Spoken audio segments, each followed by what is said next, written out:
Have you ever stood frozen in front of a wall of bottles, staring at deep ruby reds and pale golden whites, and thought, okay, which one is actually right for me? Is red automatically fancy and white light? Is one healthier, stronger, better with steak, better for dates, better for sleep? Or are we all just guessing based on color and a cool label? By the end of this video, you will never randomly grab a bottle again. You will understand how red and white wine are made, why they taste so different, how they pair with food, how they affect your body, and how to pick the right one for your mood, personality, and plate. So pour a glass, or just bring your curiosity, and let's quietly uncork the truth behind these two icons. Let's start with the most obvious thing that fools almost everyone. The color is not just decoration. Both red and white wines start with grape juice that is basically clear. The real magic happens in how long that juice spends with the grape skins. Red wine is made from dark-skinned grapes and fermented with the skins, seeds, and sometimes stems still in the tank. That skin contact, called maceration, is what pulls out the pigments, tannins, and deep flavors that give red wine its color, structure, and grip. White wine usually skips that extended skin soak. The grapes are pressed, the skins are removed quickly, and the clear juice ferments on its own, which is why white wines stay pale, bright, and leaner in body. Same fruit, different treatment, completely different personality. Now zoom in on the winemaking itself, because this is where red and white split into two parallel worlds. Red wines are typically fermented at warmer temperatures, roughly the low 70s to mid 80s Fahrenheit, to help extract more color, tannin, and complexity from the skins. White wines are fermented cooler, often in the mid-40s to 60s.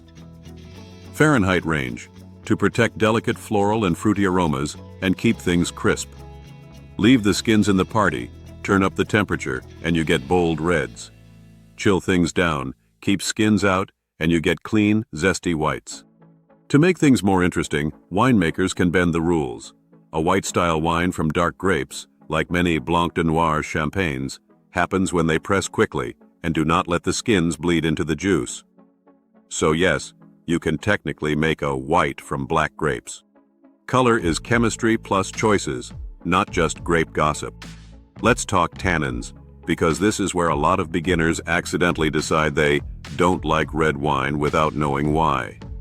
Tannins are natural compounds found in grape skins, seeds, and stems. They are also in tea and dark chocolate. They do not taste like fruit, they feel like texture. That drying, slightly bitter, grippy sensation on your gums after a sip of Cabernet? That is tannin. Red wines, thanks to all that skin contact and sometimes oak aging, tend to have much more tannin, which gives them structure, bitterness, and incredible aging potential. White wines with minimal skin contact usually have very low tannins, which is why they feel smoother and less drying for most people. If your mouth hates that chalky grip, you might simply be a white wine person, or a light red person. While reds lead in tannin, whites often win on acidity. Acidity is that mouth-watering, juicy snap that makes your tongue come alive. Think of a squeeze of lemon over seafood. White wines, especially styles like Sauvignon Blanc or Riesling, often bring that same bright lift. Higher acidity makes white wines feel refreshing, food-friendly, and crisp. Red wines have acidity too, but usually wrapped in richer fruit and tannins, so it feels softer. Alcohol levels can go either way depending on climate and style, but many bold reds do nudge slightly higher, contributing to a fuller body and warmer finish, while many whites stay a bit lighter and sharper. Now, the fun part.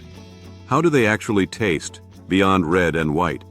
Red wines often live in the world of darker flavors: blackberries, cherries, plums, figs, cocoa, coffee, spices, earth, leather, smoke. They feel like slow conversations, late dinners, and cooler nights. White wines play on a brighter scale: green apple, pear, lemon, lime, peach, apricot, pineapple, flowers, fresh herbs, mineral notes. They feel like open windows, summer lunches, and clean, refreshing sips. Oak can blur the lines. A heavily oaked Chardonnay can bring butter, vanilla, toast, and nuts that almost mimic some of the richness of a red, while a chillable, low-tannin red with bright fruit can behave like a deeper, more serious white. Same planet, different neighborhoods. So what about food? Everyone has heard the lazy rule: red with red meat, white with fish. Helpful, but extremely incomplete. A better rule is this: match intensity and bridge flavors. Tannic reds love fat and protein. A juicy steak, lamb, barbecue, mushroom-heavy pasta, slow braises, sharp or aged cheeses. All these dishes soften tannins and unlock deep fruit notes in the wine. Whites, especially high-acid ones, are perfect with seafood, salads, sushi, creamy sauces, tangy dressings, and spicy dishes where you need refreshment more than weight. That said, here is where you can start having fun.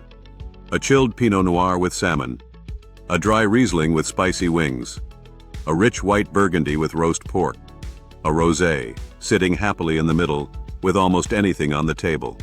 Once you understand body, tannin, and acidity, you stop obeying rules and start playing with balance. Let's quietly pour in one more layer: how they age. Many people assume all wine gets better with time. Most do not. Most wines, red or white, are made to be enjoyed within a few years. But when aging does matter, red wines have an advantage. Those tannins act like armor, helping certain reds slowly transform over 5, 10, even 20 years, growing softer, more complex, more savory.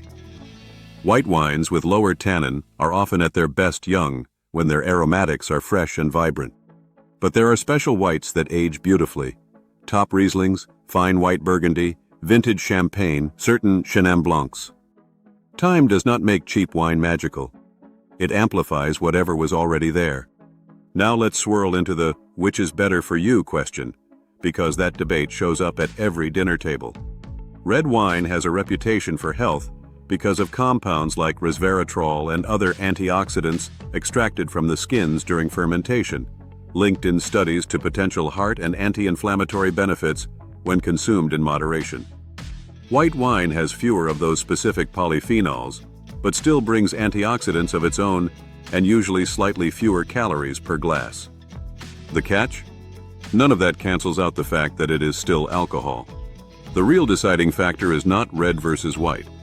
It is how much, how often, and how your body responds. Sensitive to tannins or headaches? You may feel better with crisp whites or lighter reds. Sensitive to acidity? A softer red might be kinder than that razor-sharp Sauvignon Blanc. Beyond chemistry and health charts, there is a psychological difference too. Red wine often reads as cozy, serious, romantic, contemplative. It feels like slow jazz, dim lights, and long talks. White wine feels like movement: beach days, brunches, picnics, clinking glasses before dinner. Neither of those stories is fixed, but marketers lean into them, and many of us subconsciously do too. One underrated hack for choosing a wine: ask yourself, what scene am I creating? If it is comfort, depth, and lingering flavor, go red. If it is refreshment, energy, and clarity, go white. If you cannot decide, split the difference with rosé or a light, chilled red. So when you are standing in that aisle again, what should you actually do? Start with 3 questions. First, what are you eating? Go bolder with richer dishes, brighter with lighter ones. Second, what texture do you enjoy? If you hate the feeling of over-steeped tea, avoid big tannic reds and lean toward whites or gentle reds like Pinot Noir or Gamay. Third, what mood are you setting? Celebration, comfort, casual night, or serious tasting moment? That tiny pause turns guessing into choosing. Suddenly, the shelf is not intimidating. It is a menu. In the end, red wine versus white wine is not a rivalry with a winner. It is the same grape species expressing 2 different philosophies.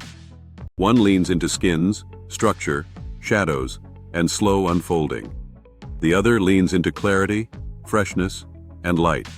Once you understand the story behind them, you stop asking, which one is better?